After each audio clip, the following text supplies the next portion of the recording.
Hello, everyone. My name is David Kelleher with Allen's Camera, and we have an interesting program for you tonight with the introduction of Sony's new A1. We have a special guest with us, and Patrick Murphy-Racey is going to be with us. Patrick is a Sony artisan, and he's going to show us a little bit of he had an opportunity to work with the camera, so he's going to show us some of his footage. So I also want to introduce Jason Etzel. He's with us from Sony, and from the store is Carson. So hey guys, why don't you go ahead and say hello? Well, in this case, hi everyone. Thanks for joining us this evening. Carson, thanks for coming from beyond the counter here to help us out virtually. And Patrick, thanks for joining us as well. Everyone's going to benefit from your knowledge and experience. My pleasure, and let's hope so. I'm just going to sit over here and nerd out and, chime in with whatever little anecdotes I need to add and all the little store info too. So, okay. That's going to be a good thing. I mean, quite frankly, everyone's been looking for, hey, I'd love to see an A1. I'd love to hold an A1. That's why it's like Patrick's actually had the chance to take it out for extended periods of time and put it through all of its paces. So I'll be nerding out here as well with Carson because, we're geeks. Yeah, so Patrick, why don't you tell us, well, first off, let me ask, how do you get the opportunity to get an A1 in your hands? So give me a little bit about your background and Sure. I am a recovering newspaper photographer doing the 12-step program. I'm on like step 7, I think. I quit newspapers in 1992, and I had a goal of someday working for Sports Illustrated, and like 4 months later, I was doing that. I did that for about 12 years.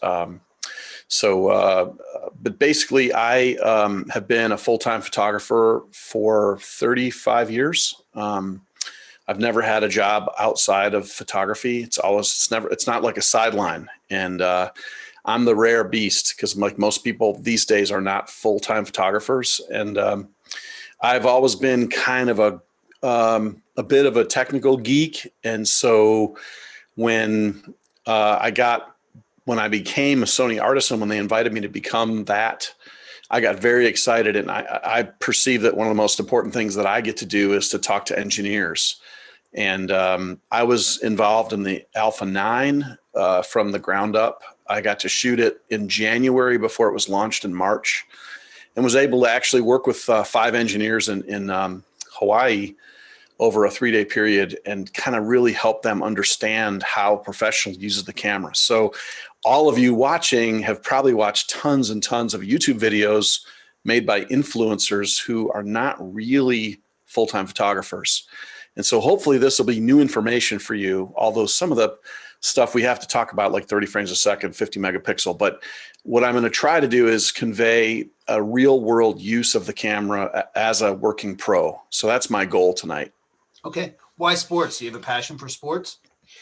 Yeah, when I was in newspapers, I really enjoyed photojournalism. That was my big pull. That was really my heart. And I was not very good at sports. And I was trying to get a job at the Pittsburgh Press and up in Pennsylvania. And this guy, J. Bruce Bauman was his name. He would not hire me because he felt like my sports was bad.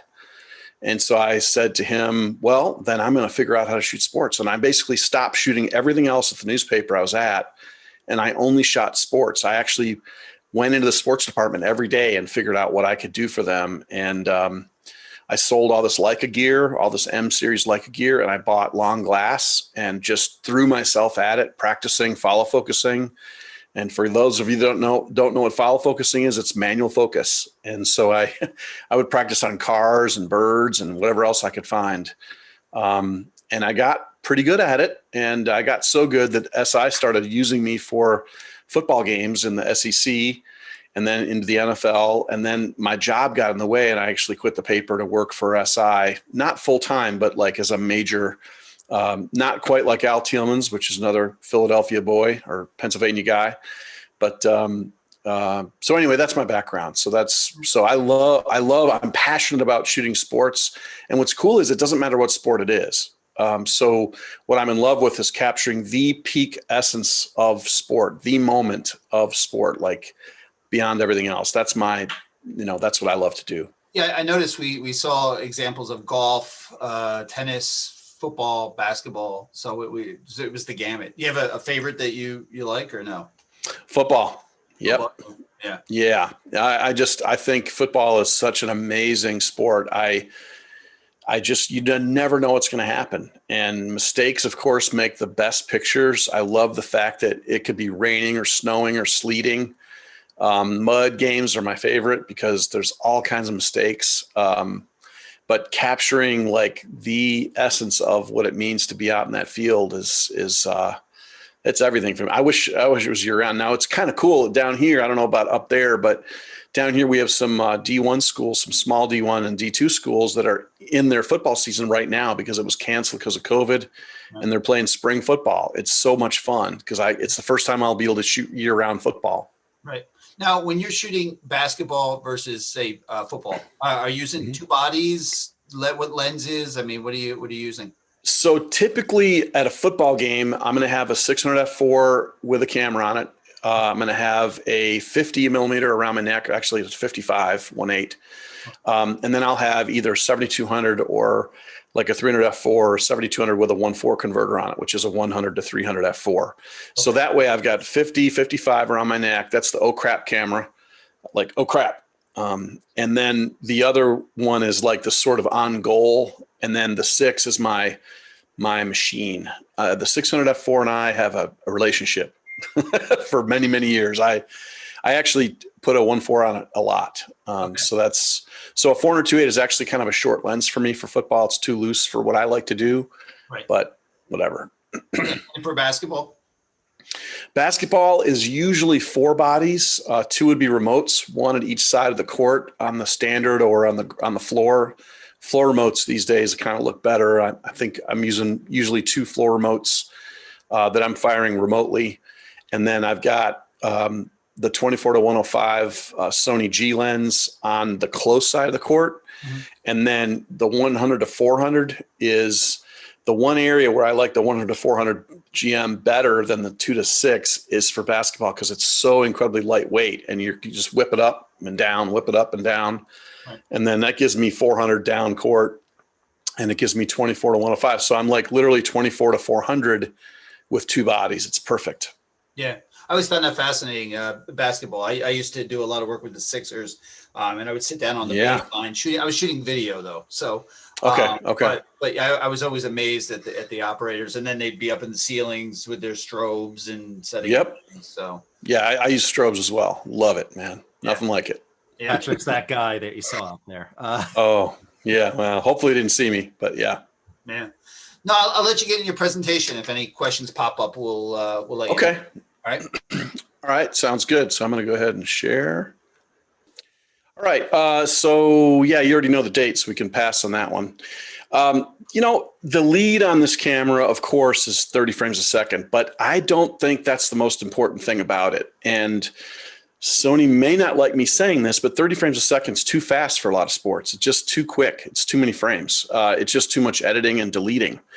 However, there are certain sports that really benefit from 30 frames a second. And one of them is women's softball. And you would think that the ball coming off of a baseball pitcher's hand would be, really hard to get the fingertip release, but it's really tough to get women's softball. It's very difficult. And within a very short time frame, I was able to just shoot bursts and get like an image like this over and over and over again, where if I was doing this, even with an A9 II, I'd probably have to go to a couple games to get as many as I got. So the difference between 20 and 30 frames a second is great. Just like the difference between 10 frames and 20 was massive when the A9 came out. So the 30 frame per second is definitely a part of the story, but that's not the entire story of Alpha One. I wanted to point out that if you look at this image has been toned, right? Like I've actually done it in post and stuff like that. This image has not been touched. And I have, because I live in a couple different worlds and I shoot a lot of video, Cinetone S is a wonderful way to shoot really harsh, like 11 a.m. to 1:30 p.m. light outdoor sports. And I'm really enjoying shooting Cinetone S for stills. Now, a lot of people are going to think I'm nuts, but it was something that was made for video shooters to give them the ability to find shadow detail and highlights no matter what, no matter how bad the light was. And I just wanted to show an example of this, but also I wanted to show 30 frames a second. So on a release like this, if you look at this first image, this is a fingertip release. Her thumb is probably off the ball. Her middle finger and possibly her index finger are still touching it, but it's about to leave her hand. And then immediately you have this frame and then this frame. Now, the ball being that close to her in 3 consecutive frames is something that it was stunning to me to see that. And I've been shooting 20 frames a second since, 2017. So it's 30 frames a second is really, really fast. But what you have to do, especially with Alpha 1 now, is you have to learn how to train your brain to hit the button when you want to and get off of it as fast as possible. Otherwise, you're just filling up cards and creating work in post. This is another example of 30 frames a second. So the picture on the left is the ball off of the mitt. It's first base. It's not a great picture, but the picture on the right, you never see because the mitt is always closed. So if you get the ball, 6 inches to a foot off the mitt, like I did on the left side, you're not going to see the ball in here at all. It's gone. And I want to point out again, look at this light. This is there's some pretty bright light on him. This is I think it was 2 o'clock in the afternoon. It was a little overcast, but look at the detail on the ball inside the mitt. And this is what Cinetone S is doing. It's basically, it's just thinning everything out and it's giving me detail everywhere in the highlights, in the shadows.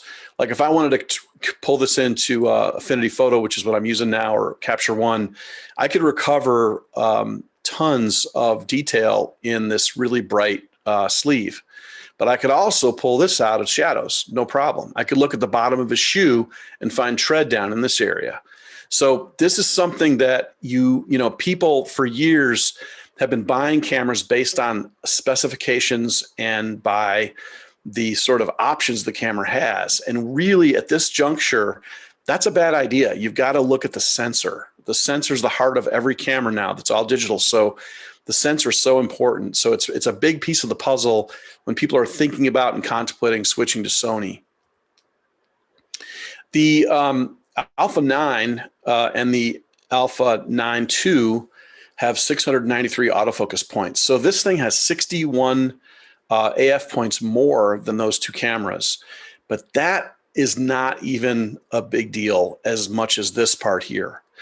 And I kind of want to explain this. This takes some instruction. It's a hassle to go through, but the A9 and A9 II do what Sony calls 60 times per second autofocus and exposure adjustments. Now, that doesn't mean anything to anybody, and Sony's really good at that, coming up with terms that are hard to understand. So let's break that down. What that means is that if you're shooting pictures at 20 frames per second, the camera has enough time to make micro adjustments of focus and exposure 3 times before it commits to a focus for each frame.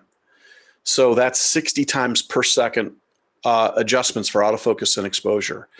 This camera is shooting at 30 frames per second, and it's doing 8 times per second adjustments for autofocus and exposure. So it's doing 240 adjustments per second versus the A9 and A9 II 60.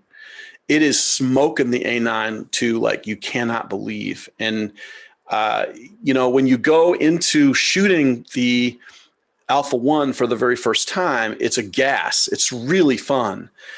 But I don't think I realized how awesome the thing was until I sent it back after 8 days of shooting it, and I went back to the A9 II, which seemed like a slug all of a sudden to me. It was so hard to work with. I mean, I was so impatient, and it made me crazy. So the autofocus performance on the Alpha 1 is just absolutely, it blows the doors off the A9 II. Now, the A9 II is an awesome camera, and it does incredible autofocus. So I'm not trying to trash that camera because it's a legitimate camera. Not everybody's going to be able to justify a $6,500 camera, but But man, if you are like somebody that can justify it or have the money, the Alpha 1 is just it will blow you away. One of the things, again, that gets lost in the lead of the launch was it does autofocus up to f/22. Now, what this means is that you could take, for instance, the 200 to 600 G lens, which is the smallest aperture on that is 6.3. So it's 600 millimeter. It's an f/6.3 aperture. You could put a 2x on that thing and still autofocus, no problem. It'll go all the way to f/22. Now, this is a significant thing because, for one thing, you can use a teleconverter with any lens that allows it without worrying about whether or not the autofocus is going to be a keep up with what you're trying to do. So that's huge. But the other thing about it is that the camera focuses so much better in the dark. And this is a messed up frame. This is a mistake. This is like where the flash didn't go off. And I was shooting a portrait. I was at f8, 2/50 of a second, and I was shooting heavy backlit. You can, in the background, you can see there's 3 windows open, and there's a bright lamp on with a tungsten bulb in it. And this camera like completely focused flawlessly, even when the flash didn't go off. This is a big deal. Backlit strobe, backlit, using a flash backlit is one of the Achilles heels of mirrorless camera, or it used to be until Alpha 1. Because even like the A7R4 for portraits where you're extremely backlit is a very frustrating camera to use. A9 II was my preference. I actually used to use, if I was in any kind of backlit situation, I'd just use the A9 II instead and use a smaller file. But now you don't have to settle for that smaller file. You can shoot 50 megapixel really almost at any aperture and know that the autofocus is going to work. So that's pretty cool. So here's a frame where the flash did go off, and people will always ask me, what are your autofocus settings? And it's very simple. I always shoot back button focus. I always shoot AF continuous, okay? If you don't use AF continuous, you cannot use tracking autofocus. Tracking autofocus is the best thing since sliced bread for photographers, especially people who shoot sports and stuff that moves.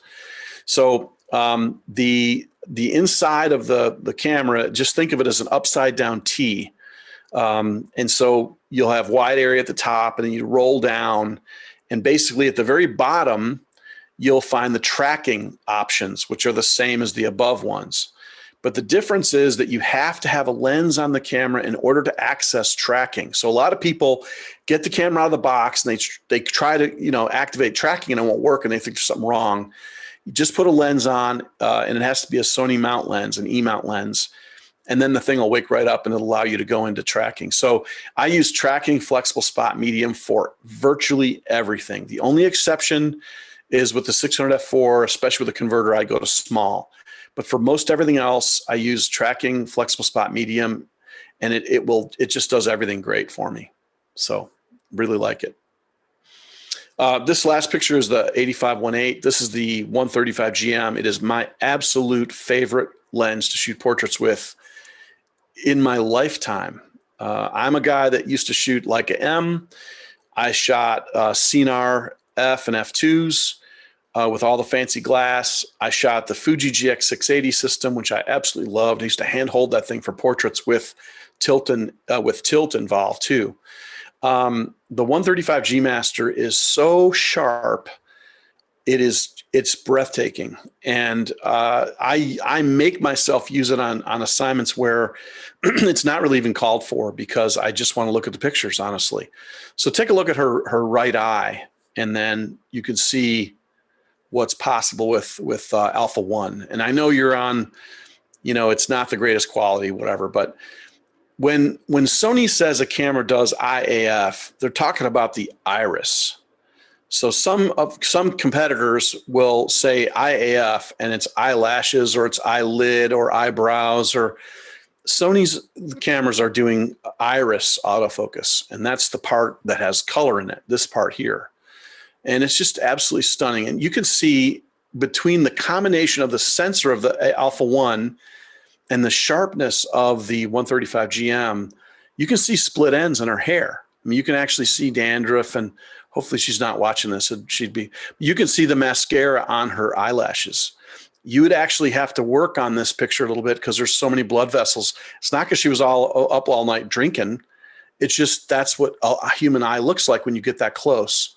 You can see the contact lens laying over the top of the eye. So all these things are there, from this. And it's just such an amazing thing to have everything in one box. That's what's so cool for me. So this is the 400 GM with the Alpha 1.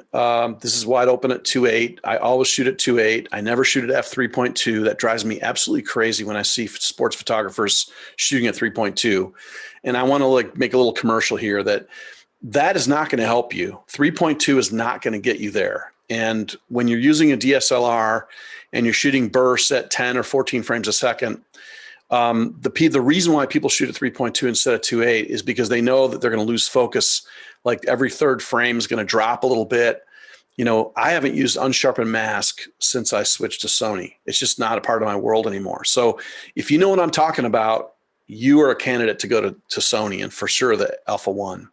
But here is the Alpha 1 400 GM. This is an outfield shot. And then this is possible. You can just crop in. No big deal. Now you could easily move this as a wire picture. This would be easily done with some post-processing. I've done nothing to this picture. This could appear on a full page in Sports Illustrated without any problem at all. And even this is pushing it. Now here you can kind of see the noise. And remember, there's no noise reduction here. This is straight out of the camera. Look at the seams on the ball. I mean, it's all there. So what's possible now with this camera is it's breathtaking. So here's some low light. We haven't talked about low light at all. And, it's important that these cameras can do virtually everything well. So this is 12,800 ISO. This is in a very, very poorly lit indoor tennis center. But it's so sharp. I mean, it's really sharp. You can see, everything is just tack sharp. It's doing IAF, no problem. Here's 16,000 ISO. This is 2002.8. You have to speed it up a little bit for boys tennis or men's tennis. It's no problem. You just wind it up. I basically, anytime I walk into a venue I've never been in before, I put the 400-2.8 on. I put it at 2.8, which is, if I could get a discount and buy a 400-2.8 without a aperture ring, I would do that. If I got $500 off, I would do it in a heartbeat because I will shoot it wide open. And then I set the shutter speed that I know I need to stop whatever action I'm going to do. And then I literally look through the EVF. I look at a player on the court, and with my right thumb, I wind up the ISO until I have the proper exposure, whatever that is. I don't care what it is. People always ask me, what are you comfortable shooting at? And I'm like, well, I just wind it up until it looks perfect, and then I just shoot the assignment. I don't really care. So here's an image. One of the things that you can do when you have 30 frames a second and a 50 megapixel sensor is you can shoot tighter than you ever would normally. So this is nearly full frame, this picture. And I can do this because I'm going to have 3 to 4 frames of the ball off the racket every time I do a series. So this is 20,000 ISO. Just remember that this is 20,000 ISO, 2,500th of a second, f2.8, Alpha 1. Now, take a look at the logo here. So you see the logo on his shirt, and there you go. I mean, that's got some noise in it for sure, but look at the massive blow up that is. That's crazy. So all things are possible with this camera. Eye autofocus even works when the eyes are not even open. This kid, every time he hits the ball, his eyes shut. Every single time. It drives me absolutely crazy. So you have to shoot. When I shoot this kid, I have to shoot him before he hits the ball, because if he's anywhere near contact, he's going to shut his eye. It drives me nuts. Okay, so I've been begging Sony since about 2015 for 250 sync. They never have made a camera with 250 sync. It was always 200. And it just used to drive me crazy because I work on strobes a lot. So this is a small arena down in Chattanooga that I have lights in. This is a set of 4 Elenchromes. So there's 2,000 watt seconds in here. And over the last couple of years, they changed out the LEDs. They changed out the old late lighting in there, and they replaced it with LEDs. And so here's the difference between, this is during warm-ups when they're introducing the players, and all the lights are off except for the screens. And here's an image where now the lights are on. So those are the brand new LEDs. It's like 4 stops brighter than it used to be in there. So here's the off again and then on again. And you can see how things are opening up in the stands. You can see more detail and stuff like that. So anyway, when they made this change, what I really needed to do was go down and add another set of Elenchromes. So I had 8 of those lights instead of 4. And that would allow me to get over ambient, because as the ambient rises in intensity, I get motion blur and fingertips and shoelaces and everything else. And so it just drives you crazy. So with the former cameras, the A9 II included, you have to, like, really, in order to properly shoot in this arena, you'd need double the watt seconds. You'd have to put another entire set of strobes and reflectors and clamps and the whole thing in there. But now with 400th of a second with 400 sync, I don't need to do that. So 400 sync is insane. And what they did, they took the age-old focal plane shutter, and I'm going to kind of go back. It was 1981 when Nikon made the FM2 camera. And the FM2 was the first camera to sync at 2/50th of a second with a focal plane. Before that, all basketball was shot on strobes by Sports Illustrated with Hasselblads, because they had leaf shutters and they could, they needed that fast stopping action. So this is now 400th of a second, f4.5, 250 ISO on the Alpha 1. And you can see down there, the shoelaces are dead stopped. Like, he's completely off the ground. This guy's shoving each other. The ball is spinning in his hands because he's dribbling as he's driving. The braids are great on the Western Carolina guy. It's sweet. I mean, I love shooting pictures like this. It's so cool. Now, this is kind of crazy. So this is the 24-105. They only sent me one Alpha 1 body. They never send you 2. It's kind of frustrating. But they had to spread the love a little bit, and I have to share with my fellow artisans and all these other YouTubers. So I got one body, and there was no point in shooting down court with another camera because I was only interested in what the Alpha 1 could do. So here I am with my 24-105. I just hit the button. I changed the focus hold button on my bodies to punch into 1.5x, which zooms on the sensor inside the camera. And in the viewfinder, it blips into that field of view, which is really handy. And so this is now 157.5 millimeter. I'm shooting from one end of the basketball court all the way down to the other end, and I get this. I mean, you can crop easily to a vertical. What is on the left is something that I could see, a newspaper would run or whatever. It's not a strong image, but even when you blow it up even more on the right, you can see there's only like one fingertip on the ball. The hair of the guy, the number 21, is so sharp. I mean, you can see everything. This is a massive blow up of an image, and because of so here's 400th of a second, f5.0, 200 ISO. Typo there. I'm at 29 millimeter. The camera is on the floor right here. And so you can shoot images like this and then crop the crap out of them in post, no problem. So let's take a look. I mean, you could easily see this running, SI, would run this picture, no problem, Sports Illustrated, whatever.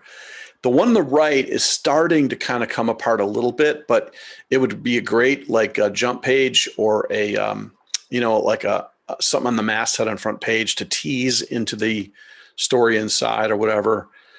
Certainly for the internet, it'd be great. So it's just amazing what's possible with this camera. Now here's an example of, I mean, we all have those of us that shoot on strobe. Sometimes the pocket wizard's false, or weird things happen and the flash doesn't go off. And here I'm shooting a free throw, no big deal. Now I typically delete these. But in this case, I decided not to delete it because it looked actually like there was a lot of information, even though it's way underexposed. It's probably 2.5 stops, maybe 3 stops underexposed. I was like, man, that's actually pretty decent. And so I was able to get that out of it. So this is shooting 50 ISO. Just imagine shooting 50 ISO in your local college arena, 400th of a second f2, 135 GM. It is tack sharp. It's doing IAF. It's doing all the things it's supposed to do. Seeing right through the autofocus ball. Pretty cool. Another basketball picture. I mean, I could show you these all day. It's so much fun to shoot this camera because you just crop into whatever action you want to. And that way you're never cropping body parts off or whatever. You could literally just go and shoot wide everything at one end of a basketball game. And you could do very well. No sweat. I just wanted to say this, the Sony has really taken by storm pretty much all field sports, football, baseball, lacrosse, soccer. I mean, it's just anybody that shoots field sports outdoors under daylight or lights, they love all the Sony products. But it's been very hard to love Sony without a 250 sync.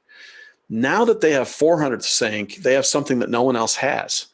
And by the way they achieved this was by what they did is a shutter is released by a spring inside the camera. So you hit the button to release the shutter and the spring goes and it starts moving. And in the Alpha 1, what's happening is there are 2 different motors, one for each first curtain and second curtain. They each have their own little motor with an actuator. And so as soon as the spring lets go, the motor grabs the shutter, that first curtain, and starts moving it as fast as possible. Then it slows it down right at the end of the stroke so that the frame is open.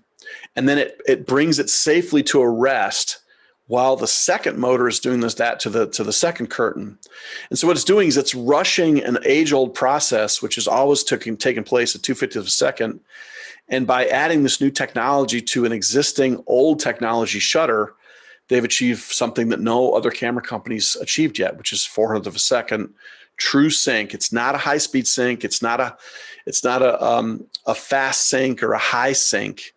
This is a legitimate 400th of a second sync. So if you plug in a PC cord or a Pocket Wizard, you just slam it on top, 400th of a second. It is a totally pure, free, beautiful white frame. One of the things that people forget also about the Alpha 1 is it's the first ever flicker-free silent shutter. In all the other cameras, including the Alpha 9 II, in order to get flicker-free, you had to go away from electronic shutter. You had to leave 20 frames a second and go all the way down to 10.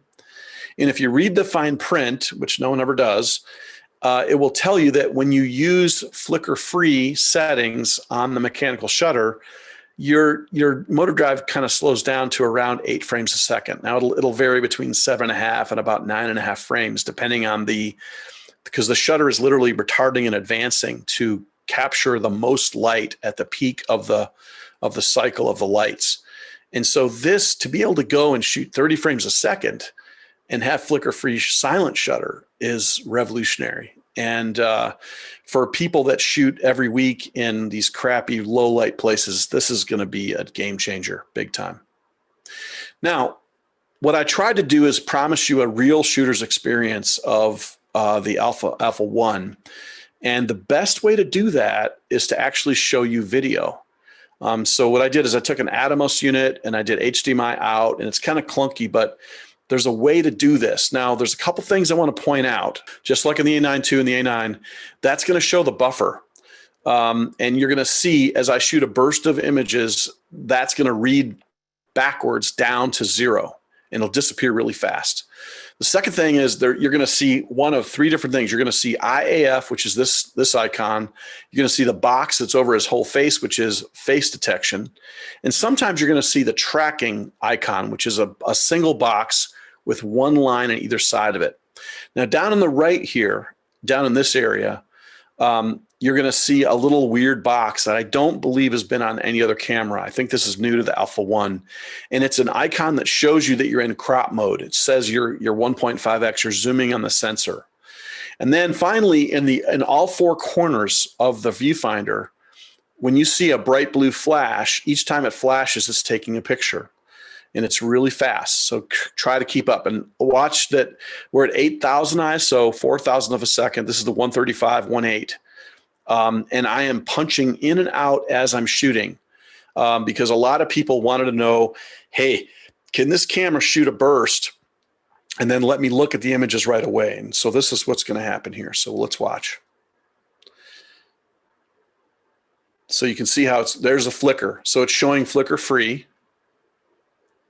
And you see the little, it's so fast. So we're punched in here. Now we're out. Now we're punched in again. Now I'm looking at what I just shot and I'm looking at the individual frames. That's how fast you can do it. And then I'm zooming in to see if it's sharp. And of course it is. You can see the bend of the ball. It's pushing on the strings there. Now we're back to shooting again. And again, remember the corners are the camera take there. I'm punched in again. See the lower right icon. Now it's out. It's so fast. I mean, it's just, you almost need to run. Did you see the buffer upper left? That's how fast it is. It is just insane. Now I'm putting him in the corner just to see how good the autofocus is. It doesn't even matter. It doesn't matter where he is in the frame. It'll do IAF, even in the dark in this nasty, dark place. Oh, they almost crushed that guy in the orange. So yeah, that's the old guy getting hit. I just thought it'd be fun to show you that. It hurt really bad. See, Patrick, I got nailed in that. What cards were you using for that? Yes. Let me get out of the share here. I think I'm back to normal. Yes, I am. So really, you can use the SD cards. You can use G cards in this camera, but it's not going to do the performance thing. It's not going to work. So these little ditties here are kind of what you want. I don't know if that's going to focus. It probably won't. No, It didn't grab it. Yeah, it's not grabbing it. So anyway, you want the Type A, the CF Express Type A cards, and they come in 80 and 160 right now. The deal is, if you bought a Ferrari, you would not take your Ferrari to Northern Tool and buy tires for it. So neither would you take an Alpha 1 and put an SD card in it. Basically, these new cards are a super, super fast up and down technology. It's not just for the camera to write quickly. It's also for you to move images into your laptop or your desktop faster. So everything is faster about the Alpha 1, but you will slow the thing down to a crawl if you attempt to use even the G tough cards in it. It's just not designed for it. You can do it if you want to, and maybe you would for like a time lapse or something like that. You could do that. But really, you just need to, if you've already pre-ordered the camera and you've not pre-ordered the cards, you should do so right away. And our readers are kind of hard to come by. There's only a couple of aftermarket readers. Sony has a reader. It's very nice. It's metal. The other thing is all these readers are USB-C. So the fire hose has to be big everywhere. So the camera has this massive fire hose that it's putting into the cards. The cards is a big fire hose. And then finally, the way you move the images off the cards into the computer also needs. So if you're using USB 1 or 2, you're going to be really slow. And it's really going to make sense to pick up the Sony reader or some other one that Alan's has there. So just make sure you're picking up these cards with the camera. You just don't want to go there without it. Just a note there as well, because I saw it as a question. Yes, the A1 will take both the CF Express A that Patrick just endorsed so well, but it'll also take standard SD cards, and you can merge. There's two slots. They could take either CF Express A or an SD card, but I'm kind of with Patrick on this one.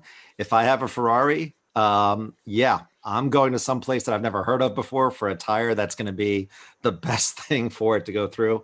I've been able to use the A1 with the CF Express A, and while trying to demo it at Allen's, I'm like, let's open up the burst. And before you know it, it's already cleared. And also, as Patrick mentioned, 10 gigabytes per second when you're offloading from the CF Express A. That's right. One other thing I'll mention too, there is a new capture technology at work in the Alpha One. It's this camera and the A7S III are the only two cameras that Sony makes that has this, and this is this HEIF file. Now, there's two types of that. One of them is a 10-bit capture, and one of them is an 8-bit. If you're going to use this file format, you definitely want to be in the 10-bit. And Sony has a converter. It's like a software converter where it'll convert those files. But they're very, very small. And for those of you that shoot RAW all the time, you may want to look at the possibility of using these 10-bit HEIF files or HEIF files, because there's going to be a lot of headroom in those files. It's still not going to be RAW, but it's sort of half the distance between a JPEG and a RAW. And it may be something you'll want to look at. But it definitely will clear the buffer much faster than a RAW file will. So the RAW files will slow this thing down a little bit, not terribly, but it's very workable. But if you're shooting like 80, 90, 150 frames of a sequence, and it's all RAW, you're gonna have to wait for the buffer. But if you're doing JPEGs or HEIF files, man, no problem. Also, I believe you can only achieve 30 frames a second in RAW with shooting compressed RAW. You can't do uncompressed and get 30 frames a second. That is correct there, Patrick, for the frame rate. And also on the A1, there is lossless RAW on there. So you're looking about half the size of what you'd normally find there with an uncompressed RAW. So a lot of options on the A1, and you've already kind of shown some of the great file stuff that can be done with it. That's why I love it. It's a workhorse camera. Now, also, I should point out that this camera is incredibly capable as a video camera. It is the smallest that I'm aware of. It's the smallest 8K capture camera available with a real media, like with CF Express. With autofocus, I mean, it can shoot 120 frames a second in 4K. It's just an incredibly capable POV camera. If you're going to bolt something on a roller coaster and you're looking for the best quality possible, this is the answer for a lot of production problems. If you're going to put something on a car and the car is like NASCAR, it's going to go 200 miles an hour, or I guess that would be more like F1, but you could do that with a small form factor of the Alpha One. So I think this camera is going to find its way into a lot of people's kits that are not just sports still photographers. It's going to be performance, like dance photographers, photojournalists, and wedding photographers are going to love this camera. People who shoot portraits very seriously. I mean, what would it be like to have an entire portrait take of a couple of hours, not have one out of frame focus? I mean, that's the reality of Alpha One. So no matter what you do, if you want to do it at the highest possible quality and speed possible from anywhere, this is it. This is the opportunity to do that. Yeah, it's becoming that complete camera. And just from like what's there, because personally, like one of the things that really got me into Sony was when the A9 came out, which if I knew you were speaking to the engineers from day one, I mean, how important is our friendship compared to an NDA? But having like what the A9 could do for like the wedding work that I was shooting, and this is an A9 Mark One, which I mean, it's still out there today, but like an A9 Mark One, I took it in to shoot a wedding and I was, how do we ever improve on this? And, ergo an A9 Mark II improved on it. Yeah. I'm looking at the A1. I'm like, I got so blown away with 60 AF AE per second. The A1 now with 120 AF AE per second. And I'm like, and there's 50 megapixels in here. Yeah. 30 frames per second versus 20. It kind of always leaves me wondering, like, oh my God, what is there at the point now where we just, if you're on the sidelines, point it in the right direction, you're going to get something. It's getting near that level. One other thing that I think is so great, you think about the impact of the Alpha One in the sort of photo world. And one of the impacts is going to be huge for people that are not going to buy the camera.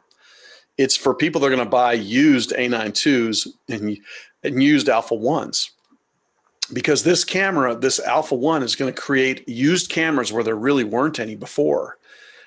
People that wanted to that had the A9 and wanted to upgrade to A9 II and couldn't justify it, you can buy them for $3,500 used. So I just think all the way around, it's just a really neat thing to happen. Now that there's 3 different cameras you can choose from to shoot action with Sony, it's not like one, it's like there's 3 now. And a lot of people think that Sony's going to quit making the A9 II or quit making the A9. I don't see that happening. I think they're both completely relevant cameras depending on what you do.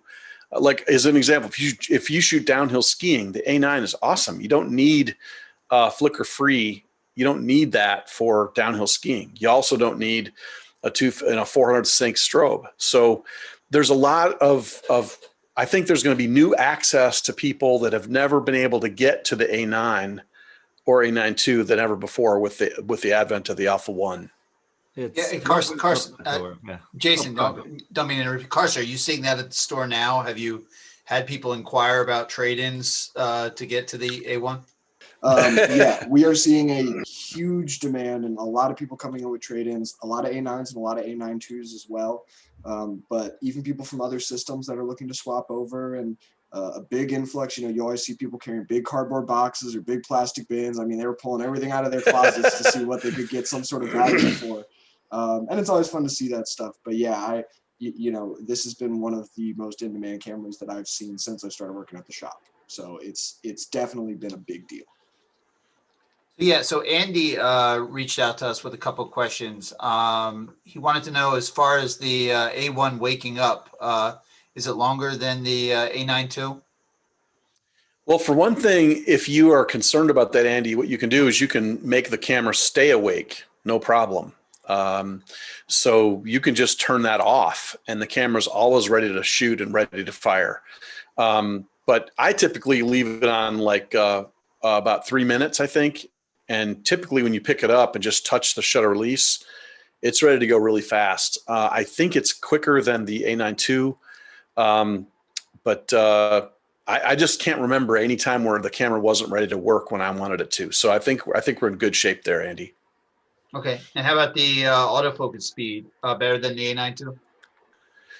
It's incredibly fast. I would never have ever thought it would be possible to shoot. I shot a football game the day after I sent the Alpha One back to Sony, and I had to use the A9 II because that's what I have. And it was incredibly difficult for me to do.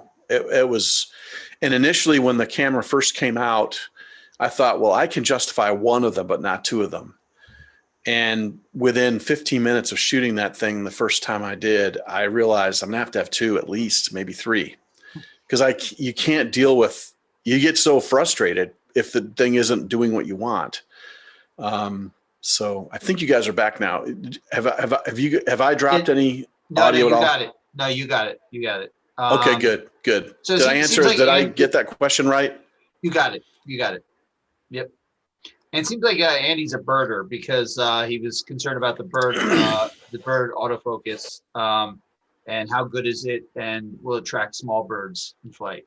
So I don't know if you want to jump on that. I know Jason's going to have an answer too, because he's actually shot birds. I don't shoot birds. It's not my thing. However, I have a very good relationship with my canine, the sheriff's canine officers. And if you've ever seen a Belgian Malinois, they're one of the most athletic animals on the planet. And I went out with a friend of mine and shot some pictures with the Alpha One with his dog, with his name's Trip. And I immediately put it to animal IAF from human, and it never missed a beat. And this thing is flying through the air. The Belgian Malinois can go from 0 to like 38 miles an hour in about 5 feet. It's unbelievable the acceleration those dogs have. And every single frame was tack sharp on the eye. So if the animal IF is any indication, I think you're not going to have any problem. But just think about the science involved in 8 times per second autofocus. I mean, it's just going to be so accurate and so much faster. Really and truly, this camera will wake up lenses you've had for years. Like my 400-2.8 GM, it woke up. It was like, whoa, all of a sudden all this power comes on board and it's doing things that were clearly, I mean, it's a whole different, it basically changes your lenses too. It's not just the camera. Yeah, I it's was gonna going to actually ask you that. Have you seen a difference in your lenses using the A1? Yes. And Jason, can you hold your ears for a second? Just, there you go.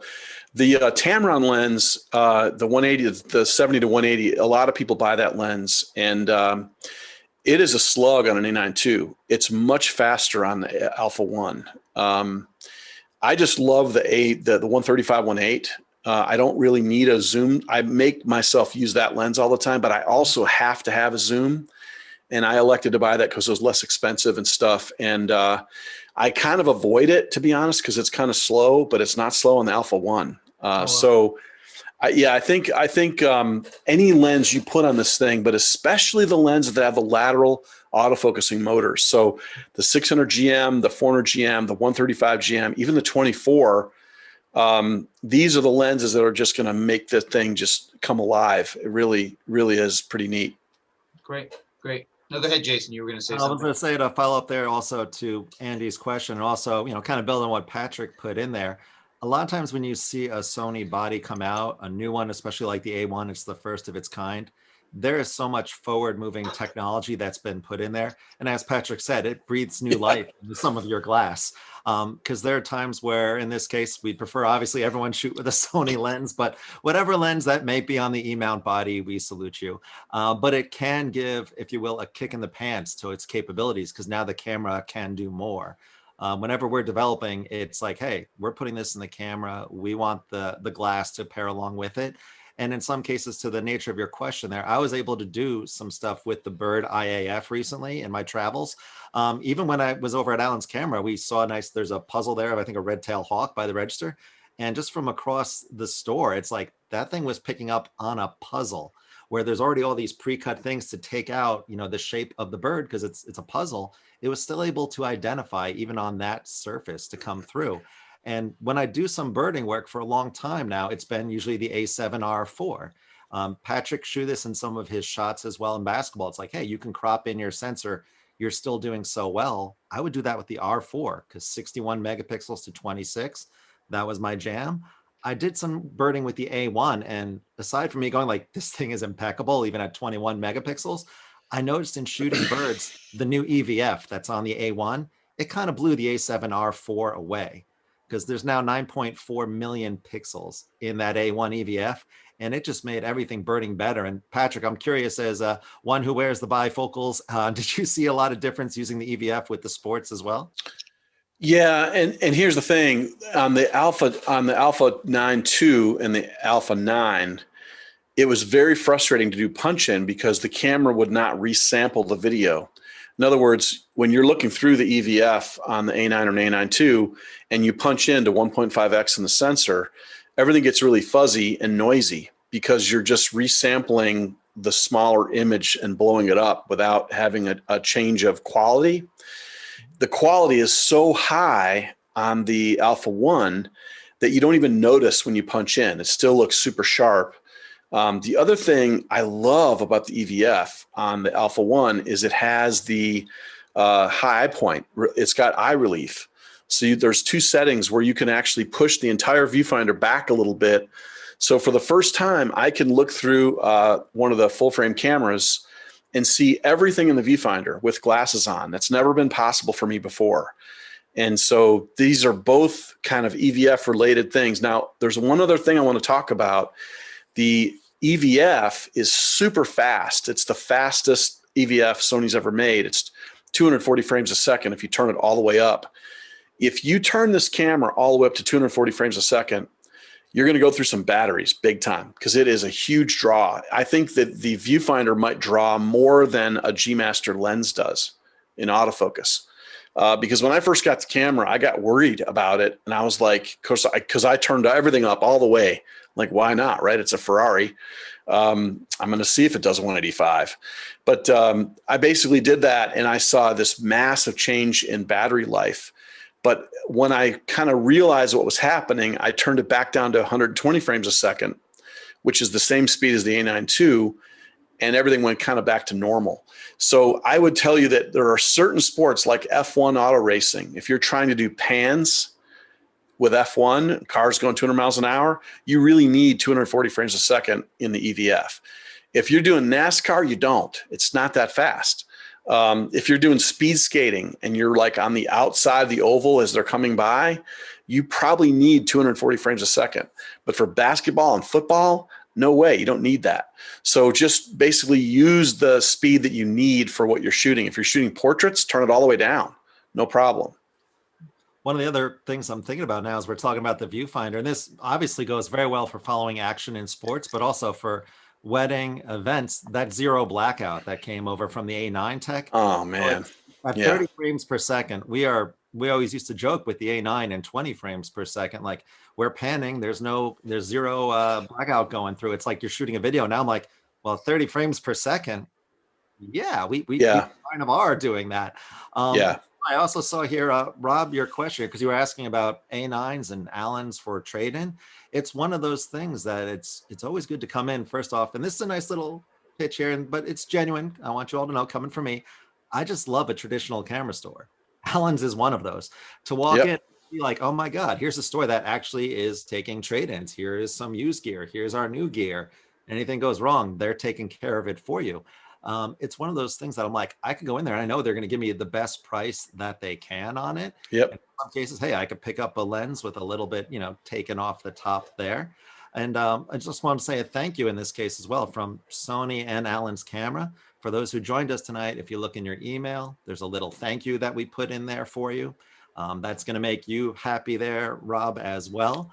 But you can always feel free to contact Allen's to be like, hey, do you have this used? They will work with you on that. They know the value of the marketplace. And I believe Patrick even mentioned some people like, hey, mirrorless is starting to get into the used market because some people are upgrading their gear. There are a lot of great deals available right now, even on an A9 Mark I. I believe there's a $1,000 instant rebate on it. So for some people like, hey, it's birding. Like the A1 maybe someday, but it's like, if I can get part of that, some of that is in an A9 Mark I. That was, as I said earlier, that one I took to a wedding. I'm like, how does it ever get better than this? And now I have my A9 too. And I thought, well, that's better. And then all of a sudden I get an A1 and I'm like, okay, this is why I am a collector, because a hoarder sounds bad. I'm a collector of Sony mirrorless cameras. It sounds so much more refined that way. Yeah, Jason, I'm showing now on the screen. We have a number of Sony items on sale. So through March 14th. So you can see the A7 IIIs, let's see, we have a savings of about $500 there. So $300. So you can see right here on our website. So in some cases, Rob, you might be looking at new as a effective option. Yeah, so this is like I said, this is right now through March 14th. In just a second, I'm going to post the appropriate email address for anybody that is interested in trade-ins. If you want to shoot us an email first to get a rough idea of what it might be worth, I'm going to post that email address, and we just ask you give us like a good idea of general condition. If you have a camera and you know the shutter count, we would love to know the shutter count. Of course, we're going to need to check it physically in person, whether you ship it to us or whether you come in, but we can at least get the process started and get a rough idea just so you know that you like what we would be able to offer you for it. Yeah, it's a good thing because, like I said, there's not many, like, as I would say, like, this is a camera store. When you get that feeling when you walk into Allen's, it's here's the cases, here's the gear, let's talk shop. Carson, Dave, the rest of the people there, they are shooters. They kind of know what you're going through. Patrick mentioned how he had to go through some bumps on his road to greatness.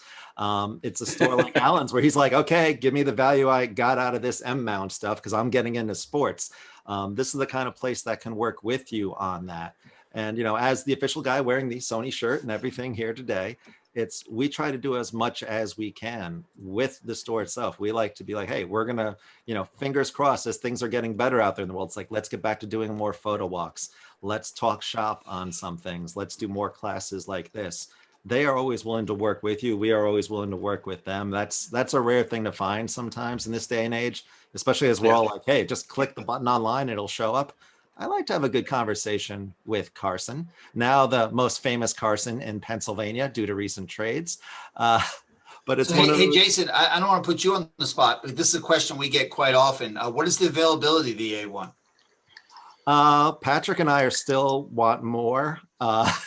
In this case, the A1 has covered so much ground as far as what it can do. It is now set a new standard for all kinds of levels of not just for stills, but also for video options. So the A1 is in very high demand. That's why in some cases we're like, hey, I would love to say like, yeah, go down to Allen's right now. They've got one waiting for you. Probably not this week, but it's one of those that they, like I said, they are going to work with you. Yeah. So it's something where it's like they're going to do their darndest to get that A1 or any kind of lens, any kind of camera. If they don't have it in stock, which is an if because they are very well stocked, they're going to do the best to make sure it's coming in. They do the most for their customers, sometimes more than they should. And I have to tell them like, hey, you're setting up a standard here that might not be met in the future. But if you talk to them, you're like, I'm looking at an A1, I'm looking at a trade-in. They're basically going all gas, no brake to get it in your hands. And Sony does the same to work with Allen's on that. I want to take a crack at answering that question as a kind of a consumer as well as an artisan. I still don't have my A1 yet. Lots of people have received them around the country. I'm still waiting. I ordered 2 of them. I don't expect to get the second one for a long time. But what I wanted to do is say this. I have literally been around for launches, and when the A9 came out, I knew it existed in January. And I had to keep my mouth shut January, February, all the way to March. It was really hard. And I was terrified because the rumor sites were cranking out rumors. And I was afraid that if they were right, they would think it was me. It was really terrifying. But what I can tell you is that the American Sony, Sony North America, they really don't know anything about a camera until about a week before they can send samples to the United States. And it is such a difficult thing because they can't predict what demand is going to be. And they took a shot at it and they were wrong. They were really wrong. And they just didn't know how many people would want to get the Alpha One. And so they're going to be in short supply for a while. I don't know what that means, and I'm hoping that I get one, because I've already used it, so I know what it is, and it sucks not to have one right now. But I'm trying to be patient with everybody else. So it's not just you that's waiting. But it's definitely worth waiting for. I'll tell you that. We're gonna blow past the fact that Patrick knew about this in January and that I thought we were friends, but I understand. No, I was talking about the original A9. One thing to consider for those who have been following Allen's on Facebook, on Instagram, all their social media. You've seen I've done a few videos since we've been able to get our hands on the A1, and sometimes it's, hi, I'm here briefly doing a training and a video. This camera now has to go to the Super Bowl. This camera now has to go to possibly Patrick to test. It's one of those, it's been a hot potato. The demand is that high, and some people are sitting back going, okay, like, how could it be so high? For those who have taken some of my classes with Allen's before, you'll note, I put it in there, the Associated Press made a switch entirely over to Sony. They dropped all their previous manufacturer. They're like, we're taking Sony because it's so much for our stills. It's so much for our video capabilities. So you have to factor in right now, not only are Patrick, myself, many of you waiting on A1s to get in our hands, the Associated Press is probably like, we need 11 billion of these things right now. And they're probably waiting too, because Sony can't just be like, hey, it's going to a news organization, just get it over with. No, we're spreading the wealth the best that we can. And in this case, that's why I'm like, Allen's fights for the customers. It's something where they'll go out and be like, dearest Sony, Gerald would really like an A1. Here's some of his work. And you know what? They will go to whatever level, maybe even send a fruit basket, who knows? But we should see A1 availability increase in many cases. I don't want to call down thunder. No more winter storms shutting down major shipping facilities and hubs. So it's one of those that it's only going to get faster as we're moving forward. And I'm hoping to have another like customer day with the A1 at Allen's. So even if you're like, I'm on the list where you wanted to be, because the body on this is very similar to an A7 S3. And for those who maybe came from a traditional heavier DSLR format and mirrorless was always like, hey, it's not feeling right in the hands. This could be the opportunity to get down to Allen's and be like, here, let's put an A1 in your hands just for that feel factor. we could show specs and what it looks like on here. Here's the inches, the weight. But when you feel it in the hand and you feel it with like, here's how it feels with the 24-105. Here's how it feels with a 7200. God help me, you can handhold it with a 400 2.8. It's a good kind of feel, and hopefully we'll be able to provide that all to you soon. And I just wanted to add on really quick there, if anybody is interested now in the A1, I mean, you know, you came along at least to watch this, so that you've got a little bit of interest in it. If you are interested, we have a wait list at Allen's. You know, names are getting added all the time, but if you're really interested, throw your name on there. If you place a pre-order through our website, we will take a deposit initially, but regardless, you're putting your name down on the list, and whenever we have one for you, we're just going to give you a call and let you know. There's no real obligation there unless you're pre-ordering through the website and we're taking a deposit. But if you have any questions too, if you're a member of Sony Pro Service, make sure you tell Allen's that and give him your number, because it does make a difference. Yes, yeah, I was about to say, and Patrick just stole my thunder on that. So for those, this might be something that is a good thing just to know across the board.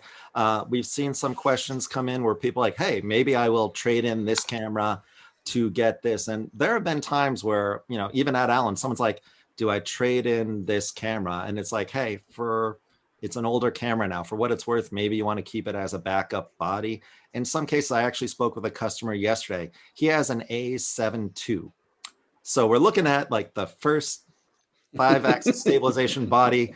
Eye autofocus sometimes when you press the button the right way. No silent shutter. It was great for what it was at its point. It's still available as an excellent option for those getting into full frame mirrorless. But here's the kicker. It helps you qualify for Sony Pro support, like Patrick just mentioned. The only requisites are that you own 2 Sony full-frame censored mirrorless cameras and 3 Sony full-frame lenses. This meets the qualifications. Now, after that, we hit you up for, I think it's around $90 a year. So yeah, we have to charge something. But part of the perks you're getting involve repair. It's free cleanings. Fingers crossed again, invites to events that Sony runs. But there's also something where you get a pro support number. If you make a pre-order on the A1 at Allen's camera, they're like, okay. And you're like, hey, I'm an SPS, a Sony Pro support member. Okay, cool. Here's your order number. You just go in, quickly file it out. You send it in. Sony now knows that, you know, John Smith is waiting for an A1 at Allen's camera. Ears go up, wheels go in motion. So those little things will help out to get the allocation. It's not like the one pass at an amusement park, but it definitely is better than just like, hey man, I hope these people in front of me just forget about the camera. So it'll help in the long run. Hey, I just wanted to mention, just in case there are any heavy video users on the call or whatever, because the Alpha 1 has Cinetone S, it's very easy to color match it to the FX9, the A7S III, the Venice. I mean, you can actually do quite a lot, and because the glass is all color matched as well.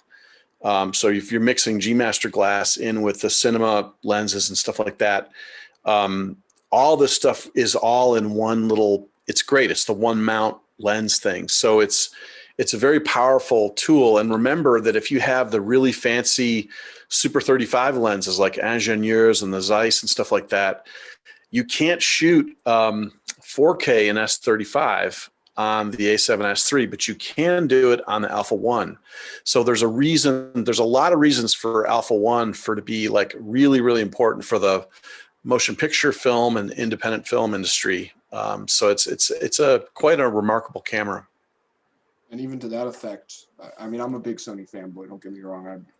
My background is in film and video, and I've shot projects, and I love the data I get from Sony cameras. But just to talk about the E-mount as a whole, in terms of being able to adapt lenses, they were at the forefront, at least in terms of mirrorless for these sort of bigger companies, of giving us that short flange distance. So really, we can throw an adapter on just about anything, whether it's another one of these manufacturers that we don't need to mention, or if we're talking about cinema glass, that's a PL lens.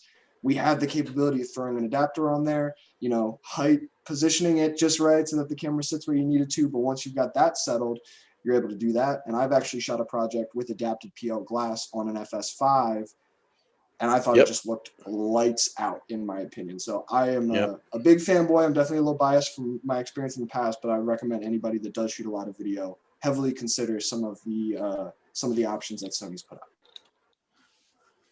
Okay, I'm seeing some of the questions that just came in here from Sean in regards to the LA-EA5 adapter in this case. Oh yeah.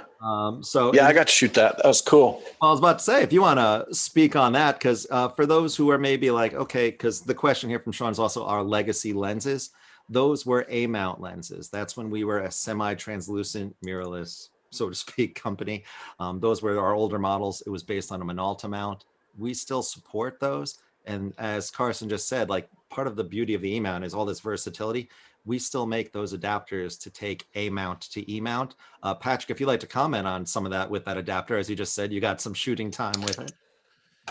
Yeah, I was able to shoot the LEA5 on the A9 II with a 500 f4 and the 300 2.8, and I also tried the 70 to 400 and the 7200 2.8 and the 85 1.4 Zeiss and the 50 1.4. So I got to shoot all those lenses when that came out, and just have to read the fine print on that thing. Some of the lenses are not going to work on it. It's not a universal adapter, so you have to have.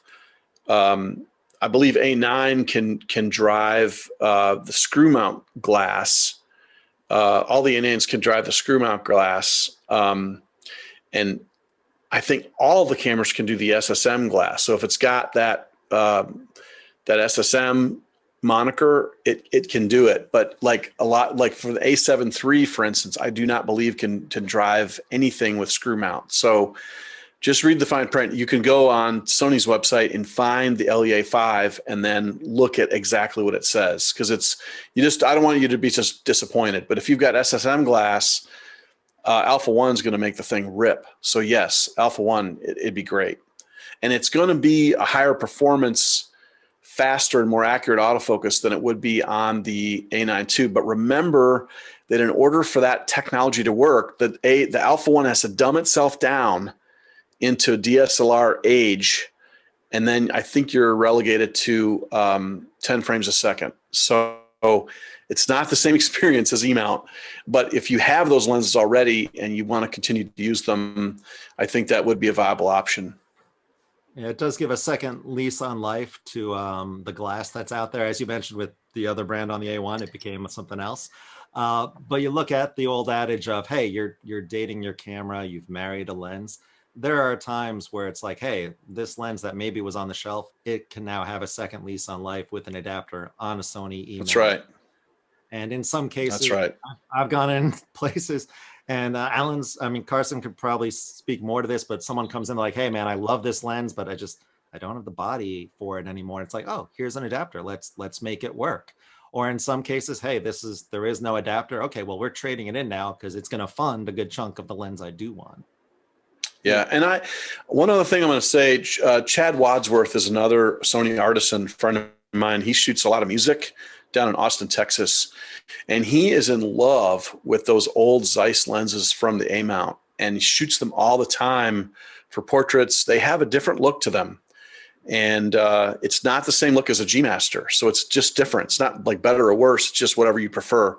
But if you're interested in seeing some more stuff shot with A-mount glass with LEA5, you might look up Chad Wadsworth's work and his website and stuff. He's very accomplished, very good guy. That question came from Sean. He's shooting an A900, so he was on our Facebook page. Okay, we're sorry if there was a delay on getting that back to you there, Sean. We're trying to monitor all the stuff that's coming in these parts. But it's also, it's just the versatility that's on a Sony E-mount. That's why it's fun to play with all this glass. And sometimes like, hey, I'm trying to do this because as Patrick just alluded to, some people like, this is what I'm getting on the A-mount glass. If you're a videographer sometimes, it's bringing over the glass that you're used to. Because I will admit right now, the A1, Patrick said like, hey, S-Cinetone is on there. I'm getting more and more in the video. It's just something that's becoming a natural progression. But to see things like the real-time eye autofocus tracking go in both still and then into video, to see the S-Cinetone go in there, which we also just dropped a firmware update on the A7S III last month to put S-Cinetone in there. You can work within this whole system, still or video. And a lot of what we saw with Patrick in the low light capability, it's just left me excited because anything I really phenomenal. The gear's here now to do it. it's getting Yeah. I say spoiled with riches. I can't say like, oh, it's like, oh darn, I've got to use an A9 II today because the A1 is out there in the ether. I'm sorry, Carson. One day we'll have a timeshare for you. But there's a lot of things that you can see and play with the gear, and it's just, in some cases, it's like, hey, what are you trying to do? What are you trying to create? Because all the technology, it's really becoming uniform with the Sony universe, if you will, between stills, between the cinema cameras, and what we've seen with lens development. It's just opened up more passions to me, like videography. I'm getting more into sports because I was like, well, this 135 is great for birding. I mean, like let's try it in a sports venue now. And no one ever thinks of like a 135 as a sports lens, but by God, I love it. So Well, I Patrick, would what's up with you next? Where are you shooting right now? Let's see. I'm waiting on some basketball.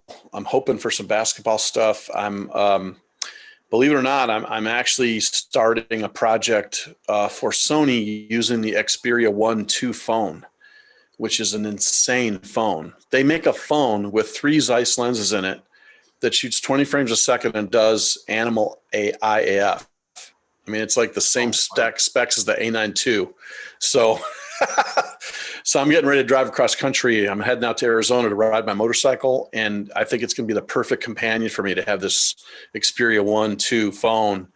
And I'm just going to kind of learn about that. By the way, that thing does Cinetone as well, which is crazy. So Did you tether that with Did you tether that with the A1 when you had it?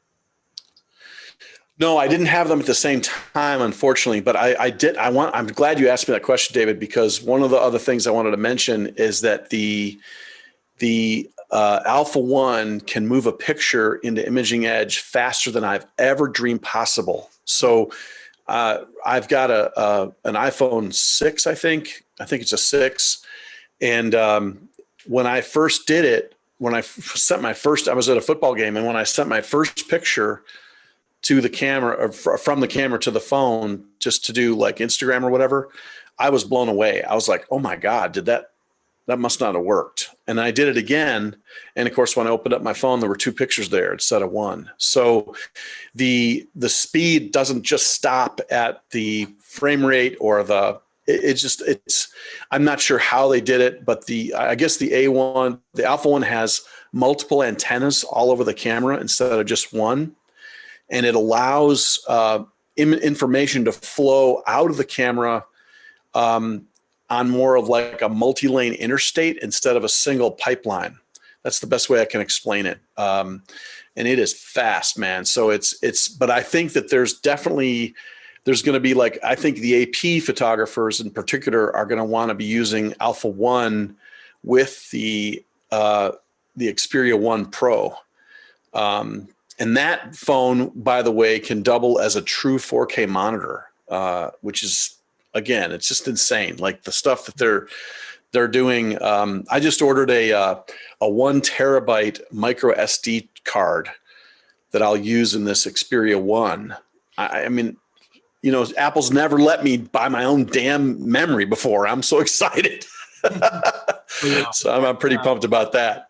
There's memory in there, and as Patrick just mentioned, not only is it a 4K monitor, it's a 4K OLED monitor in there. And the first time I've ever seen it, in this case, because the Xperia Pro is still a phone, there is a full-size HDMI port on there. That's part of like how a lot of the professionals are using it now for that video transfer. And there's also a power delivery USB in there, so you can continuously have that powered up. If the A1's on another power source, we're looking at infinite shooting times. It's something that just like all the problems that you face in your 30 plus years of shooting, it's like, oh, we fixed that now. No hardships. Yeah. All these aspiring photographers and videographers, there's like, well, what bumps can we put in the road to build character? All this stuff is already set to go. Well, Patrick, hey, I want to thank you for sharing your images. Great stuff. Oh yeah, man, my pleasure. Thank you so much for inviting me. I'm so glad to have been part of tonight. Thank you. No, appreciate it. Good stuff. And Carson, you want to leave us with anything? If you have any questions about anything that we talked about, please feel free to give me a call at the shop tomorrow. Me and all my coworkers are more than happy to answer any of your questions. So if you want to know about adapting lenses, S-Cinetone for your photos and videos, all of these things that might just be new to you, the new CF Express cards, just give us a call and, we're more than happy to talk your head off about it. All right. How about you, Jason? Anything? Well, Carson just had a lot of it in there. He has some quick experience at the counter. And like a lot of you have been saying, like, hey, what's the value on this? Like, go in Allen's. They can give you plenty of numbers. And if you even want to give it a shot, Allen's does do rentals as well. So that's something to get a good test drive going at this point. And you've got all of the things you're going to need there. All the accoutrements are available at Allen's Camera. And once again, I just wanted to thank everyone for attending tonight. If you look in your email, there's a little thank you from Sony and Allen's Camera. And Carson can also assist you with anything you might have following up. Great. Well, thanks, guys. And Jason, we hope to see you in the store soon. So. I'll be there soon, and I'll hopefully have Patrick's A1. All right. Good night, guys. Yeah. Thanks, guys. See you. Thanks. See you, everybody.